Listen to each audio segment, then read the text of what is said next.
Salut à tous et bienvenue sur ValetPL Lorcana FR. J'espère que vous allez bien. On se retrouve aujourd'hui pour jouer un deck agressif, une version d'ailleurs plus aggro d'une bicolorité qui est très connue en ce moment avec le chapitre 2, Ruby Améthyste Boons, sauf qu'on a enlevé tout le late game, donc les Isma, les Dime Tremaine, les Be Prepared, qu'est-ce qu'on a d'autre, les Maléficiantes. Non, tout ça on l'a dégagé pour vraiment se focus sur l'agression. Je pense que les gens qui commencent à accumuler pas mal de games se sont rendus compte de quelque chose de assez déterminant dans le metagame. C'est qu'en mirror de Ruby Améthyste, c'est celui qui va aller le plus agressivement vers les 20 lore qui va l'emporter. Il n'y a pas tellement cette mécanique de grind parce qu'on est capable de récupérer du lore à distance, que ça soit avec la chèvre ou alors avec le grimoire. Ce qui fait que si la partie dure, eh bien c'est celui qui aura pris le plus de lore en early game qui va finir par l'emporter. Donc maintenant, plutôt que de faire la course à l'armement, de jouer le plus de late game et de gestion possible, ce qui peut être le cas à Magic pour gagner les mirrors de deck midrange, bah là c'est un peu l'inverse pour l'instant dans l'Orcana, c'est-à-dire que plus ta version de Ruby Améthyste est aggro, et plus elle va bien se placer dans le mirror. Inversement, par contre, elle va avoir beaucoup plus de mal contre Humber Steel Song. euh, les versions les plus contrôle de Ruby Améthyste, elles vont avoir beaucoup plus de facilité contre Humber Steel Song. Donc on a une espèce de méta qui se met en place où on a donc les decks très contrôle comme Ruby Amethyst Control ou Ruby Saphir Control qui battent les decks Humber Steel Song. Et les decks Humber Steel Song, eux, vont battre les decks les plus agressifs. Ça peut être Amethyst Green, ça peut être Humber Amethyst Zo, Hyper Rush, ça peut être le deck que je vais vous présenter, donc du coup que j'ai appelé Grenade Aggro, mais Ruby Amethyst Aggro, et qui eux vont prédater les decks les plus contrôle. La Sainte Trinité, la Triforce, vous connaissez. Allez, on est parti. De toute façon, il y a une vidéo beaucoup plus poussée sur le metagame avec présentation de decklist qui est sortie ou qui va sortir. Donc n'hésitez pas à vous abonner, à follow la chaîne, à partager dans l'espace commentaire. Et tenez-vous informés parce qu'il y a des petites vidéos qui arrivent, bien évidemment. Allez, on passe sur la decklist. Grenade aggro, donc vous l'avez vu, il n'y a plus de late game, c'est un deck qui n'a pas de légendaire, donc on peut l'estimer au contexte et au regard du metagame, être un deck un peu budget, 160 $ pour l'instant sur Dreamborn Inc. Je pense que vous pouvez vous en tirer pour un peu moins cher, notamment si vous prenez les cartes en France. L'idée ici, c'est de troquer tout le late game contre de l'early game avec l'ami Pinocchio, des super loreurs comme Minnie Mouse. Beaucoup de drop 1 pour valoriser au maximum Madame Mime. On n'a plus de Be Prepared, on joue Teeth and Ambition, qui est une carte qui permet de faire un petit peu de gestion sélective. On conserve quand même 2 spellbooks pour être capable de mettre les derniers dégâts à distance. Et sinon, on a toute la boucle Boons vraiment intéressante avec Merlin, Madame Mime, notre ami Arthur, que là, on va jouer en 4 exemplaires, on maximise à fond les ballons, et le fou qui permet de protéger notre Arthur, protéger Pinocchio, protéger pas mal de cartes intéressantes. On a 18 cartes non ancrables, c'est vraiment la limite max vers laquelle on veut aller. Euh, Moi, si jamais je pouvais descendre à 16, j'aimerais bien descendre à 16, mais j'avais quand même envie d'inclure 2 Sorcerer Spellbook. Bon, si jamais on voulait descendre à 16, on jouerait pas les spellbooks et on partirait sur 4 mini mouse. On se fait une petite session sur Pixelborn pour voir un petit peu ce que ça donne. Let's go. Finalement, Boons s'est joué. Ah bah moi, Coria, dès les spoilers, hein, je vous ai dit que Boons, ça serait joué. Hein. J'ai été, c'est simple, instantanément convaincu que la mécanique Mime Merlin serait une bonne mécanique. Personne n'y croyait. Ah, je crois que t'as pas vu mes reveals alors, ceux qu'on a tourné avec PL. Hein. Je défendais corps et âme la mécanique Mime Merlin. Alors, on a un drop 1, on a Arthur Maléfique, on a plein de bonnes cartes. Je crois qu'on va enlever ça. Pour mettre les derniers points. Ouais, les derniers points, bah les derniers lore, ouais, c'est pareil. Enfin, c'est pareil, je me comprends. Ok, on joue contre Ruby Saphir, on va passer très en dessous, donc normalement on devrait avoir plutôt un bon match-up. Et on va enlever votre roi vous invite à la fête parce qu'il n'a pas beaucoup de petites créatures qu'on a envie de tuer. Et on va commencer directement par Maléfique, histoire de proposer pas mal de lore. Non, même le premier deck que j'ai proposé à la sortie du chapitre 2, Coria Twitch, c'est Hyper Rush, donc Humber Amethyst Boons. Ok. Oh, je m'attendais à Ruby Saphir et c'est Saphir Green. Intéressant. Intéressant, intéressant. Bah, je vais quand même aller vers une stratégie turbo aggro, hein.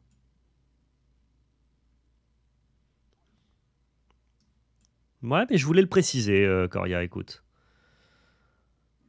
Ouais, on va juste prendre notre lore, même si cette maléfique se fait trade, c'est pas très très grave.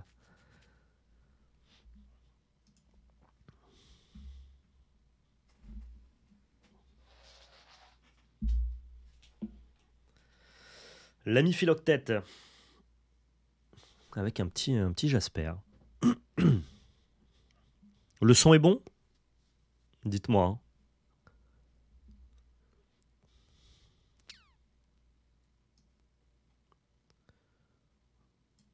Alors, je pense qu'on va commencer d'abord par l'ami Arthur.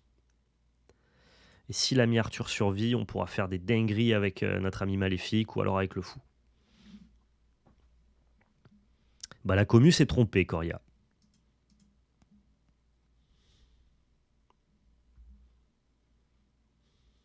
Ah, ça, c'est un peu méchant.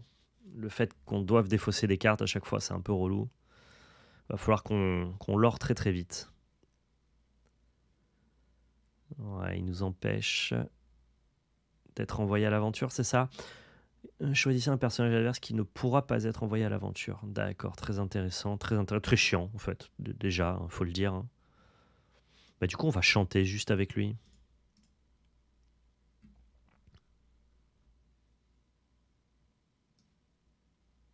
On peut cacher la couleur rouge encore un peu.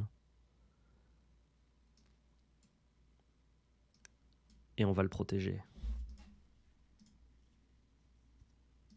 C'est un potentiel de l'or de 6 le tour d'après, alors que lui est assez loin. Si jamais il me fait défausser, j'ai un Olaf à donner. Ça va aller, ça va aller. On est pas trop mal.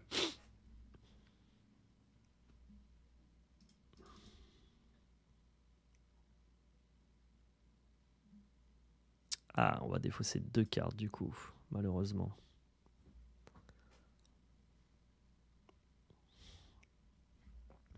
On a un deck très agressif, hein. Il a beau gérer notre main, faut qu'il gère notre board. Et en vert bleu, c'est difficile de gérer le board, donc finalement, on va peut-être quand même réussir à s'en sortir.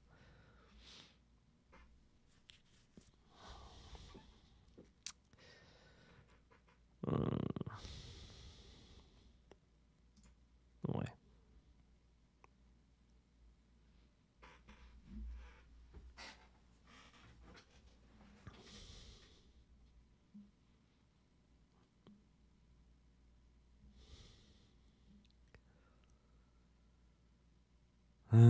Ok. Et on va récupérer.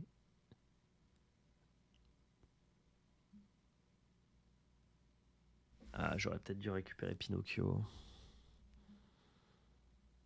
Je pense que j'ai fait une bêtise ici.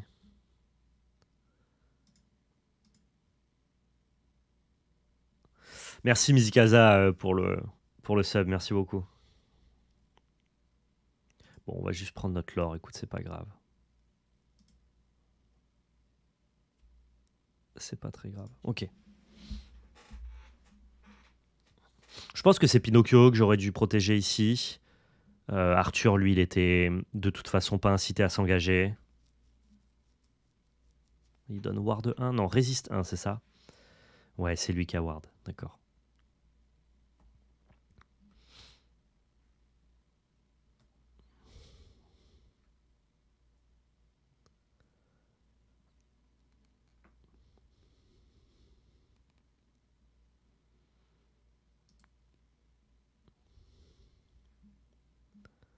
Ça va pas être évidente cette game, hein, finalement.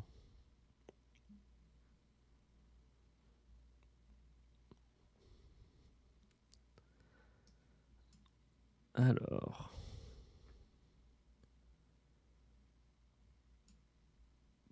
Pour sûr, toi tu vas là, il résiste 1, mais du coup on gagne quand même le trade.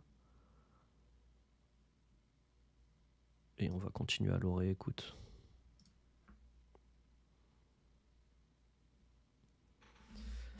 Cette Madame Mime, est-ce qu'on veut la conserver? Non, je crois qu'on peut l'ancrer celle-là. Parce que dans tous les cas, il risque de nous la faire défausser. Donc tant qu'à faire, autant jouer la main vide. Autant jouer la main vide ici. Et là, on a un potentiel de 5 lords le tour d'après.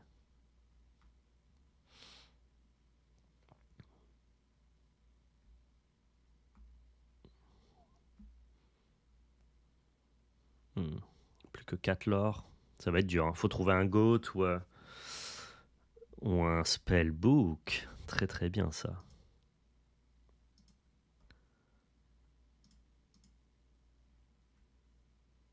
Vraiment délicieux ça.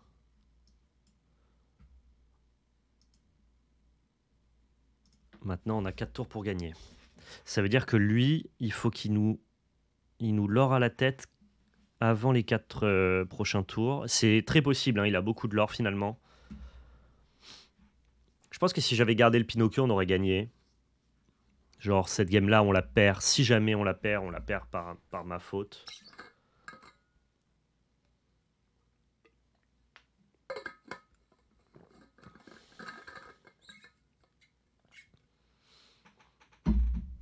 Tu as déjà gagné? Je crois pas. Hein. Je crois pas que ça soit aussi... Et non, en fait, le tour d'après, j'ai surtout perdu. Donc non, j'ai pas gagné pour l'instant. Ouais, j'ai même plutôt perdu.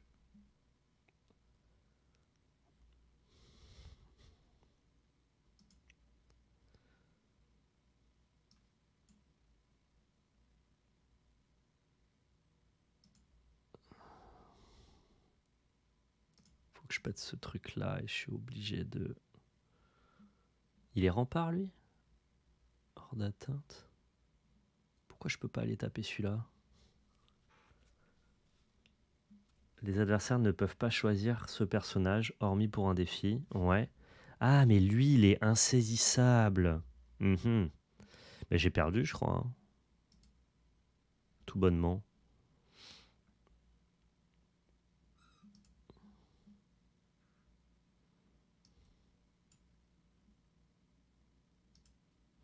Tu as 2 lords, plus 2, c'est gagné. Je ne comprends pas, Fever, ce que tu me dis. Je dois louper quelque chose, mais... Mais dans ce cas-là, je l'ai bien loupé. Hein.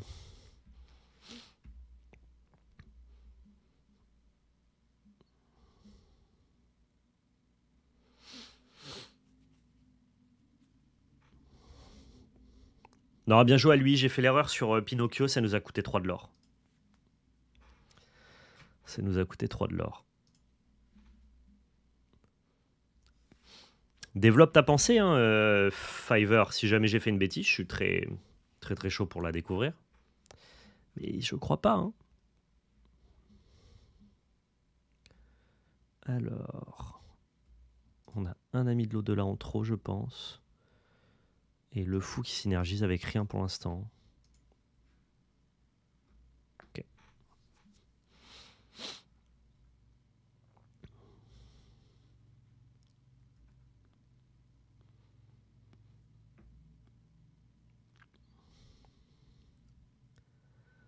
Il nous a montré une carte rouge, notamment une carte d'early game, donc j'ai bien envie de garder votre roi vous invite à la fête. Soyez prête.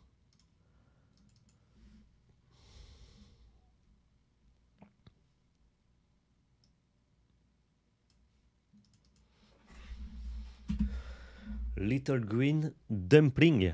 Eh ben, c'est bien long comme pseudo.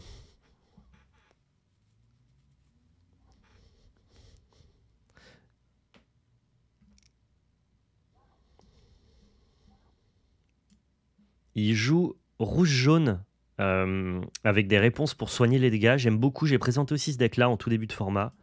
Ça me parle plutôt bien, cette histoire. Ok, ça marche, Fever.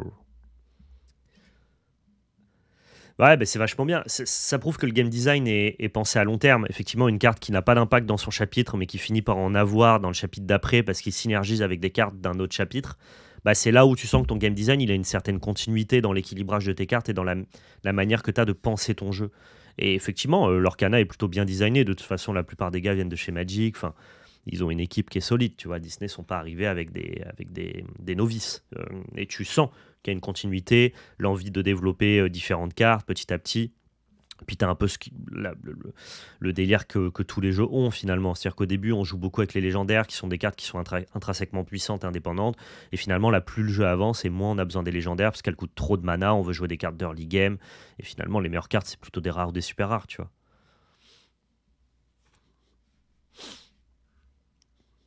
Oui, mais c'était peu joué, Loulieri, alors que là, ça devient déterminant. C'est-à-dire que toi, tu jouais le fou avec Aladdin. Toutes les cartes, il y a des gens qui les jouent. On parle de méta, de compétitif, de une fois qu'on a structuré le format et qu'on sait à quoi ressemblent les meilleures listes, le fou n'était pas joué dans les decks Ruby Amethyst Control. C'est pas parce qu'une carte n'est pas jouée dans le metagame qu'elle n'est pas jouée tout court. Donc, mais je veux dire, là, le fou maintenant, il est déterminant des meilleurs decks du format.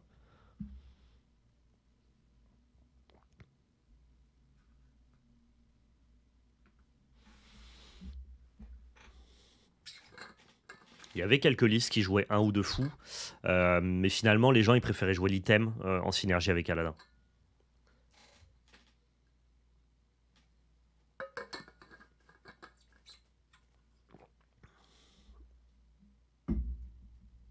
La R&D, c'est Ravensburger. Je crois que Disney s'occupe de rien. Oui, ils prêtent juste leur nom, mais quand je dis Disney, en fait, j'englobe tout le package Ravensburger, Disney, Greg, CAD.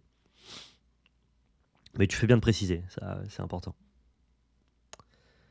Et ben cette main est parfaite. Tu sais pourquoi elle est parfaite? Parce que j'ai mon outil de late game pour piocher des cartes, j'ai ma synergie pioche avec Maléfique et Olaf, j'ai mon encre de début de partie, mon turbo lore, ma protection de l'or et la partie agressive du deck. Si je peux sélectionner ma main de départ, je pense que je prends cette main-là.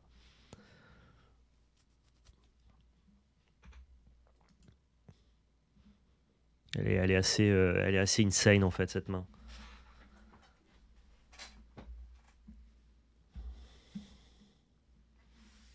Mono violet. Ouais, bah de toute façon, les decks aggro, ils ressemblent à ça, hein, finalement.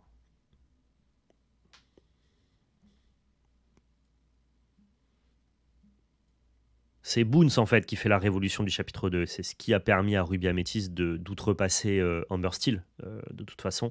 Et comme la mécanique Boons, elle est à la fois jouable dans des decks aggro, dans des decks contrôle, en fait, c'est Amethyst qui domine le format. Là où on avait plutôt tendance à dire dans le chapitre 1 que c'était Steel qui dominait, bon, bah maintenant, voilà, on sait qui est le dominant, quoi. La couleur dominante.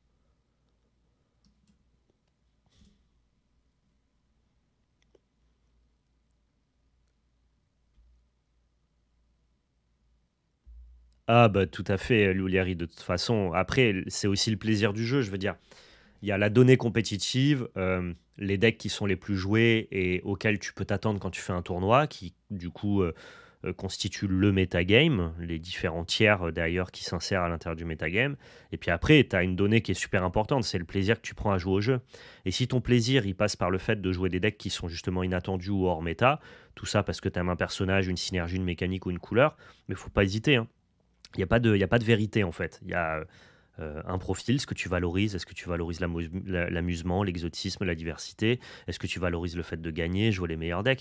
Et il n'y a pas de vraie bonne réponse. Il y a ce que toi tu aimes, mais il faut être cohérent avec ce que tu aimes. C'est-à-dire que si ce que tu aimes, c'est jouer rouge-vert évasion, c'est très bien, l'Orcana te permet de le faire, et il n'y a pas à juger, c'est trop bien. Mais dans ce cas-là, il faut pas t'attendre à gagner des tournois aussi facilement que si tu joues en Steel. En fait, dès lors que tes attentes ne sont pas décorrélées de ce que tu aimes faire dans le jeu, il n'y a pas de galère. Si ce que tu aimes faire, c'est jouer des decks un peu plus hors méta exotique. Moi, j'adore des fois builder un truc de nulle part, chercher à battre le méta avec un deck hors méta. C'est un plaisir que j'ai. Mais en même temps, si j'ai envie de performer, tant que j'ai pas trouvé le deck hors méta qui peut performer, ben, je prends grand plaisir à gagner avec des decks qui sont très méta, quoi. Il faut juste être très cohérent dans tes attentes. En tout cas, ne pas avoir des attentes qui sont différentes de tes actes. Et ça, c'est un truc qui est, tu vois, sur lesquels on a passé des années à l'expliquer sur Magic avec PL, quoi. Genre jouer méta, c'est pas mal, tu vois. C'est bien. Mais dès lors que tu sais pourquoi tu le fais. Et jouer hors méta, c'est pas mal aussi, c'est bien. Mais dès lors que t'as pas les mêmes attentes que si tu jouais méta. Je sais pas si c'était clair, j'espère. Mais c'est important en tout cas de le comprendre. Il a l'air beaucoup plus aggro que nous et ça va être ardos.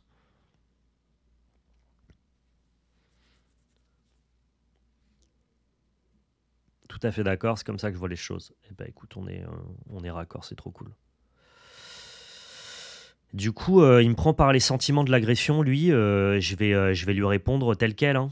Je vais lui répondre tel quel, du coup. C'est assez amusant alors Kana, parce qu'il se passe un truc qui est difficile à anticiper.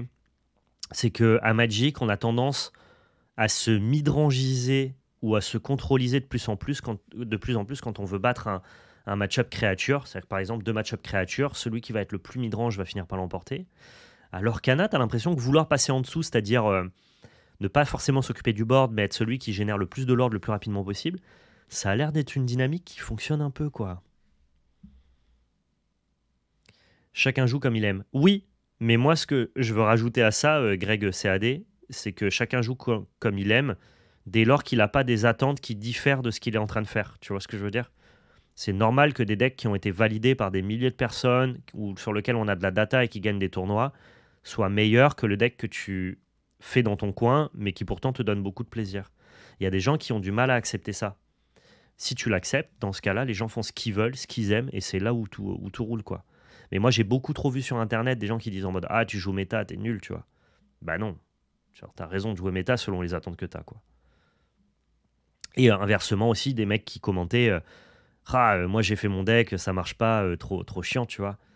Bah, ouais, avant d'être un bon deck builder, faut être un bon net decker, tu vois. Genre, c'est une fois que tu as joué tous les decks du format, que tu comprends pourquoi ces decks-là ils sont forts, que tu as le droit, toi, ensuite, de t'essayer au deck building, quoi. C'est tout un chemin, tout un process, un peu un exercice de pensée qui va venir en fait enlever la frustration et comprendre le pourquoi du comment tu kiffes un jeu et comment tu peux le kiffer de la meilleure des manières. Ouais, mais complètement, Enzo, ça arrive aussi, hein. Le fait que tu joues un deck surprise que les gens connaissent pas, ça te permet aussi des fois de prendre un peu de win rate. Mais attention, c'est quand même très rare, quoi. Si tu joues sur des vrais bons tournois, il vaut quand même mieux jouer un bon deck plutôt qu'un deck que tes oppos connaissent pas. Si tes oppos sont très bons, ils vont vite s'adapter quand même, en moyenne. Mais je vois un peu l'idée, quoi, que les gens peuvent avoir. Mon oppo, il est facilitant, on va dire. Donc tant mieux.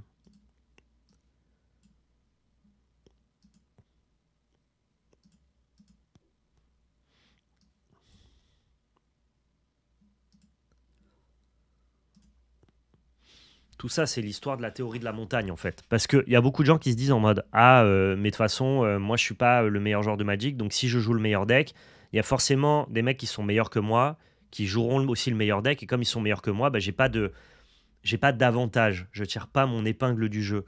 Donc il vaut mieux que je joue un deck qui est peut-être moins bon, mais plus inconnu, et peut-être que mon oppo qui joue le meilleur deck, il le connaît pas, et je vais pouvoir le battre alors qu'on n'a pas le même niveau de jeu de Magic.» Et ça, malheureusement, c'est une pensée qui est vachement partagée. Il y a beaucoup de gens qui croient à ça. Et finalement, ça a été théorisé, philosophé. Il y a beaucoup d'articles depuis 20-30 ans sur Magic qui t'expliquent que non. En fait, tu as tout intérêt plutôt qu'à passer du temps à jouer ton deck un peu moins bon pour créer un effet de surprise. Tu as plutôt intérêt à passer ton temps justement à t'intéresser au meilleur deck, à apprendre à le jouer. Et, euh, et finalement, tu auras quand même de meilleurs résultats. Tu vois ce que je veux dire? Même si tu penses que les gens seront meilleurs que toi à terme. Parce que les gens, en fait, ils sont meilleurs que toi parce que toi, tu as, entre guillemets, pas passé ce temps-là à tester et à t'exercer sur le fameux deck dont on parle, tu vois. Donc voilà, théorie de la montagne, c'est genre un deck, c'est une montagne. Chaque montagne a un sommet qui est plus ou moins haut, c'est la puissance du deck. Et toi, ce qui est intéressant, c'est de savoir jusqu'à quel point tu es capable de gravir la montagne. Et genre maîtriser 50% du meilleur deck, finalement, tu seras peut-être plus haut en altitude que de maîtriser 100% d'un mauvais deck. Et ça, c'est un article qui est très connu. Vous pouvez taper théorie de la montagne, article Magic et vous allez le trouver. Et ça fait consensus, quoi. Ça fait consensus sur comment on appréhende la compétition et le choix d'un deck à Magic, quoi. Et donc, il vaut mieux parfois justement apprendre à jouer 50%, 60% du meilleur jeu plutôt que de dire en mode ah ben moi je joue un deck que personne connaît mais je le maîtrise à 100%. Si personne le connaît, il est peut-être vachement moins fort que le meilleur deck du format. Je parlais du ladder en tournoi, ça marche beaucoup de moins. C'est vrai, on est d'accord, Enzo, du coup.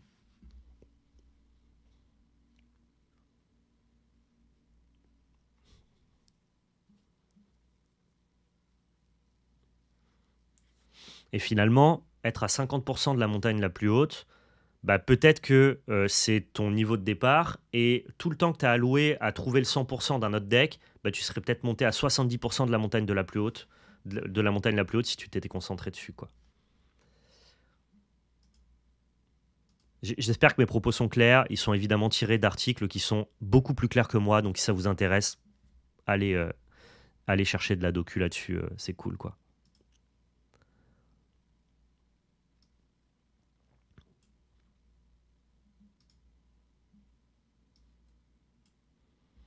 Mais c'est des trucs, comment dire, desquels les gens essayent de soustraire, et notamment la plupart des gens qui découvrent les TCG, alors que tu te rends compte finalement que si ça a été théorisé avec des années, des dizaines d'années d'expérience de jeu, c'est difficile finalement de... Ça serait difficile à prouver que ces choses-là sont fausses, en fait, tu vois.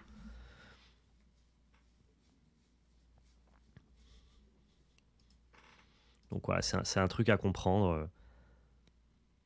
On a le droit de s'amuser et de faire des choses très hors méta dès lors qu'on n'a pas les mêmes attentes que quand on joue un deck méta. Les premiers mois où j'ai joué à Arena, je suis monté mythique avec un mono vert complètement custom, avec plein de singleton, mais que de très bonnes cartes. Aujourd'hui, je joue beaucoup plus méta et j'ai jamais repassé mythique. Alors, Pierre Fouettard, il y a un truc que tu prends pas du tout en termes de dynamique, c'est qu'il y a un elo caché dans Magic Arena, comme dans la plupart des jeux. C'est-à-dire que tu es pairé en fonction de ton temps de jeu et de ton win rate au global. Donc, les premiers mois, passer mythique, les gens passent mythique, nous, avec nos decks budget. Parce qu'en fait, ils sont pairés contre des gens qui débutent le jeu ou qui jouent aussi des decks budget. Ou alors qu'ils vont avoir un win rate global beaucoup plus bas, des adversaires qui sont plus à leur portée. Ça, c'est pour que ça ne te dégoûte pas du jeu et que tu n'arrives pas sur tes premiers tours de ladder contre des mecs qui ont un niveau de jeu infiniment infiniment meilleur que le tien. Donc, ce qui fait que avec ton elo caché, sur les premiers mois, bah, évidemment que tu es passé mythique facilement, et que maintenant, même en jouant des decks méta, vu que tu affrontes des gens qui ont un meilleur niveau, qui passent mythique plus régulièrement, qui sont pas des débutants, bah, avec ton deck custom, en fait, tu monterais encore moins mythique qu'avec tes decks méta actuellement. Mais les gens ne se rendent pas compte finalement, quand ils commencent le jeu sur Magic Arena, ils montent mythique parce que leur elo est assez bas. Et en fait, ils montent leur elo petit à petit le temps de monter mythique. Et après, par contre, continuer à monter mythique tous les mois, bah, ça devient plus difficile parce que tu es pairé contre des meilleurs joueurs. Bon, ça s'est bien passé, notre repos a été plutôt conciliant.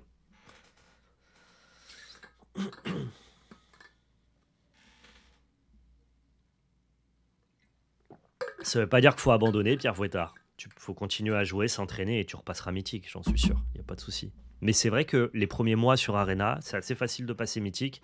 Et on a beaucoup de retours d'expérience de gens qui passent mythique avec des decks budget, quoi. Mais vraiment budget, hein. Et c'est trop bien que le jeu intègre ça, c'est normal en fait. Ça permet de pas dégoûter les gens, quoi. Alors là, on manque vraiment d'early game, on va devoir un peu tout bazarder, quoi. On peut garder juste cette synergie-là. Peut-être on peut garder la draw si on veut un peu grinder. Non, il faut chercher de l'early game, whatever. Ah, donnez-moi un drop 1. Ouah, on a quand même genre... on a 14 drop 1, on n'en trouve pas un, c'est rude quand même.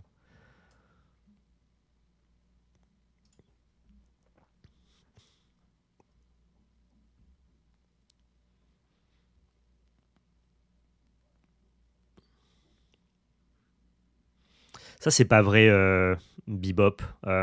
Ton message, je vais le lire parce que c'est vrai que sur YouTube, les gens, ils n'ont pas les messages du chat. Le niveau des joueurs monte aussi. Au démarrage d'Arena, il n'y avait pas autant de bons joueurs que maintenant sur le soft. C'est faux parce qu'en fait, au démarrage d'Arena, il y avait ce qu'on appelle la Magic Pro League et avec donc du coup le moyen de se qualifier et de devenir professionnel en passant par Arena. Il y avait les Mythic Championship qui étaient l'équivalent des Pro Tours, tout était sur Arena. Donc au contraire, moi pour avoir, je suis passé Mythic 3 ans d'affilée sans discontinuer. Et maintenant, ça m'arrive de repasser mythique, mais j'y dédie beaucoup moins le temps que j'y passais avant. Je peux t'assurer que c'est beaucoup plus simple de jouer sur Arena maintenant que de jouer sur Arena à l'époque de la MPL. Parce qu'à l'époque de la MPL, la Magic Pro League, tu avais tout le monde qui utilisait Arena comme le circuit compétitif principal. Donc tout le monde cherchait à passer mythique, tout le monde cherchait à faire les qualifieurs week-end. Il fallait donc du coup être dans le top 1500. Et genre, moi quand je jouais, et les gens qui me regardaient à l'époque, il y a 2-3 ans en stream, en fait, j'affrontais régulièrement Ivan Flock, ça m'arrivait de jouer contre Jean-Miel Deprat, on affrontait Javier Dominguez, d'affronter en fait tous les meilleurs joueurs de la planète, ils étaient sur Arena. Alors que là maintenant, vu que le circuit compétitif est revenu en papier, globalement, à part pour les Arena Open, les pros ils jouent pas sur Arena, ou très peu, tu vois. Ils vont jouer sur MTGO parce qu'il y a plus de formats et un niveau de jeu qui est plus élevé. Donc attention, ça aussi c'est une idée reçue. C'est un peu une idée reçue, c'est pas tellement plus dur de monter mythique sur Arena maintenant. Pas tellement en tout cas, ça a pas vraiment, il n'y a pas un changement notable. Oui, il y a plus de joueurs et donc du coup en moyenne probablement plus de grinders maintenant, mais époque MPL, moi, fin diamant et top mythique, c'était c'était pro sur pro, quoi, à chaque fois, hein. Bien joué, Enzo. Bah, on a affronté plusieurs fois Polo Vitor Damodarosa, tu vois. Franchement, on est sur Arena, mais si tu t'assois à la table, un GP ou un Pro Tour en face de Polo Vitor Damodarosa, genre, c'est le GOAT, quoi. Le mec est trop fort. Et en fait, sur Arena, bah, tu te retrouvais à l'affronter, quoi, assez régulièrement, quoi. Donc, je suis pas trop d'accord avec cet argument-là. Je suis même plutôt. J'y contreviens même. Donc peut-être que le niveau se lisse un peu, Bebop, c'est-à-dire que le niveau moyen monte un peu, ça je peux l'entendre. En platine et en diamant, c'est probable que les gens soient un peu meilleurs. Début diamant, fin diamant, ça tryhard un peu vénère. Même, ouais, on va dire, en fait, même tout ce qui est avant, c'est-à-dire bronze, argent et or, globalement, des bronzes, quand t'as un bon elo, t'affrontes des bons decks, tu vois. Donc peut-être que le niveau lisse, je te rejoins là-dessus, est plus haut, mais le top niveau est. Il n'y a plus du tout les mêmes joueurs maintenant.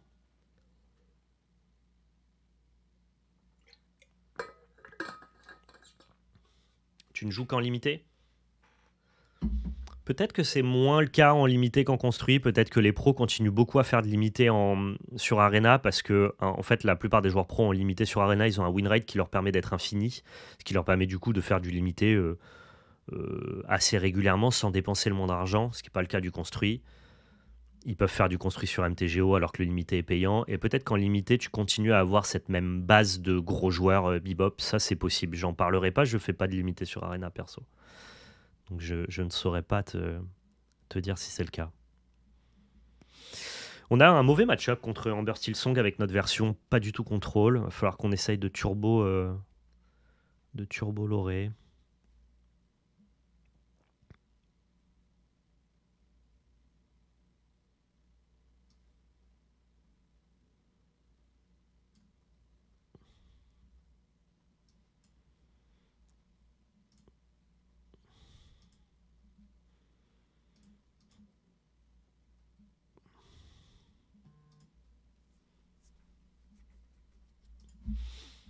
Ouais, donc peut-être que c'est plus vrai en limité, Bebop. Je sais que la plupart des pros font toujours les Arena Open, qui sont très souvent scellés en draft. C'est possible que le niveau en limité soit pas plus bas qu'à l'époque MPL.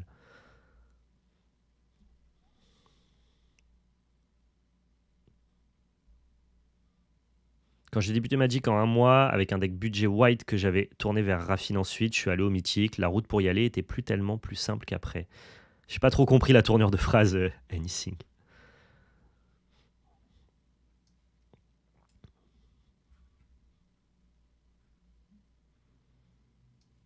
Hmm. Il a décidé de laisser mon Arthur tranquille, c'est plutôt une bonne nouvelle quand même. Ouais, ouais, c'est pour ça. Les pros, ils continuent quand même à faire pas mal de limités sur Arena, plus que du construit, alors qu'avant, les voies de qualification étaient surtout sur le construit. Donc je pense que pour les limiter, c'est assez vrai, cette histoire de niveau un peu plus haut. Je l'entends. Je crois qu'on va continuer à protéger notre ami Arthur.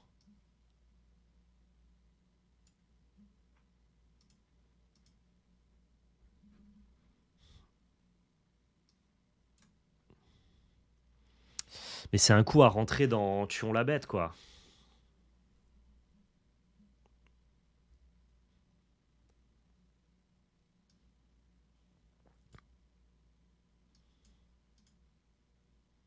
Il a pas l'air de vouloir trade. Hein.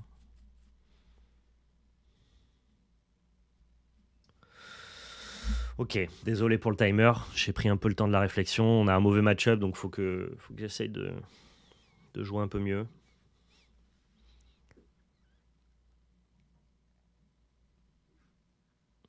La strat contre Silsong, c'est de ne pas faire des boards larges, plutôt de passer par les mini à 3 et beaucoup jouer sur les boons. Ouais, complètement. Je te rejoins là-dessus, tonton Squirrel. Mais pour jouer sur les boons, il faut acquérir quand même un peu de l'or, quoi.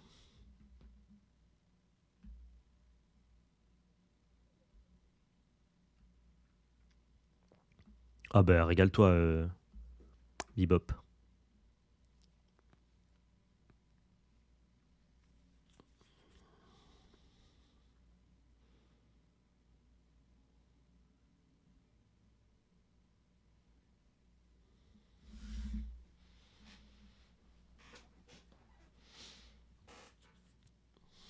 Je suis content parce que le fait qu'il pioche des cartes et qu'il soigne son board, ça m'impacte beaucoup moins que s'il l'avait rasé, en fait.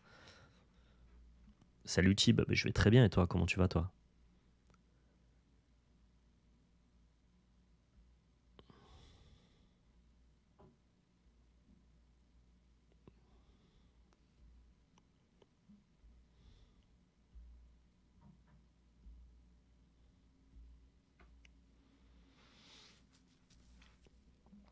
Qu'est-ce qui se passe?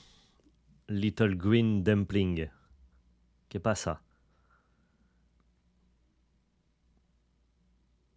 Plus qu'une semaine avant les vacances. C'est vrai, c'est vrai. Profitez bien. J'espère que vous allez passer d'excellentes fêtes. J'ai hâte de vous retrouver en janvier pour vous parler un petit peu de l'année 2024. Il y a plein de choses qui se mettent en perspective pour nous et qui vont être vraiment sympathiques. Donc, je comprends pas. Poto, t'étais pas en train de la perdre, celle-là. Il y avait de la marge encore. Il y avait de la marge. Tu pouvais te battre, en vrai. Je sais pas pourquoi il est parti.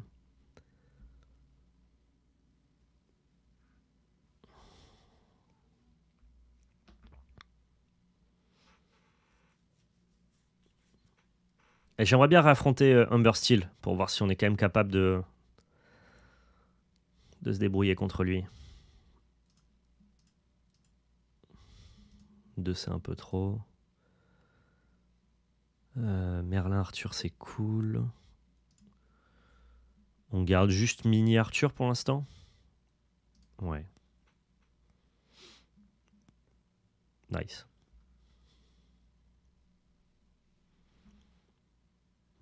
On peut cacher... Ah ben non, on peut pas cacher notre couleur parce qu'on lui montre ce qu'on ancre. Ok, bon, on va rien cacher, c'est pas très grave.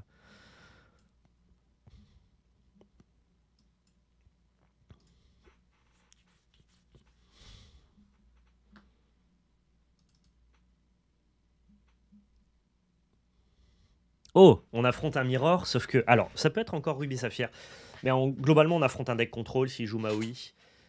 Ouais, on affronte un Mirror version contrôle. Normalement, on devrait avoir vraiment un bon match-up contre lui. Vraiment, vraiment. Donc on va voir si ça se vérifie. Il faut juste faire un peu attention à soyez prête. Mais globalement, plus vite tu l'or, plus vite tu gagnes ici.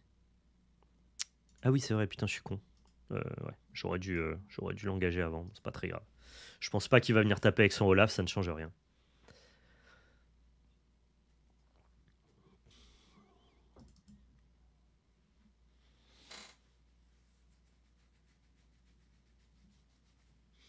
J'ai un anniversaire dans 47 minutes. Ouais, ça va, je pense qu'on a le temps de finir cette game, ça va être cool.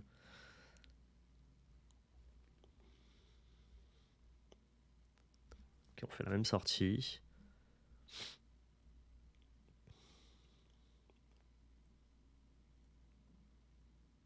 Ça, c'est déterminant dans le match-up. Être capable de boucler avec Merlin Goat, ça permet vraiment de gagner la partie. C'est le genre de carte que tu veux voir assez rapidement dans la partie finalement. Merci Ogma pour le prime, merci beaucoup. Berlingot, ça fait un peu berlingot.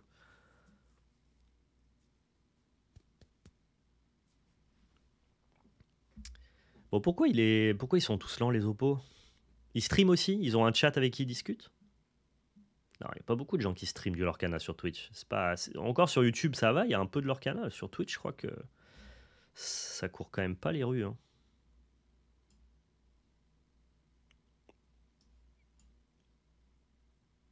c'est pas encore très streamé, quoi. Je vais pas prendre mon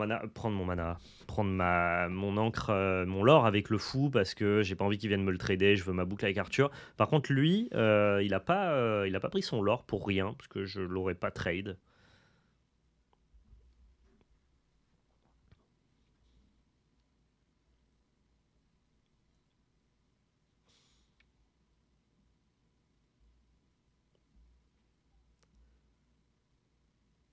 Ah non, pas comme ça. Oh les gars, pas comme ça, please. Bon, c'était intéressant là de tester la version Turbo Agro finalement. On a eu pas mal de déconnexions ou de disparitions des oppos, mais ah, le deck était cool. Alors, je pense que si je devais faire un tournoi quand même, je préférerais la version plus mid-range comme celle que mon adversaire a joué, donc avec quand même les be-prepared et les cartes de late game, tout en gardant toute la mécanique bounce et la possibilité d'interagir rapidement en early game avec des drop 1 comme notre ami Pascal. J'aime bien Arthur et la boucle le fou, mais tu peux aussi pareil conserver ça dans une version plus mid-range, plus contrôle. J'aime beaucoup ce deck-là, il me plaît beaucoup et on va continuer un petit peu à décliner ça sur la chaîne ou moi sur mes événements en tournoi papier. Merci à tous d'avoir regardé cette vidéo. N'hésitez pas à laisser votre pouce bleu, à vous abonner si ça vous a plu, partagez dans l'espace commentaire. On lit, même si on ne répond pas, on lit tous les commentaires de toutes les chaînes que l'on a. Donc voilà, n'hésitez pas si vous avez quelque chose à dire. Le message passe forcément, même si on ne prend pas forcément le temps de répondre. Merci à tous, prenez soin de vous et surtout n'oubliez pas, c'était de la belle magie.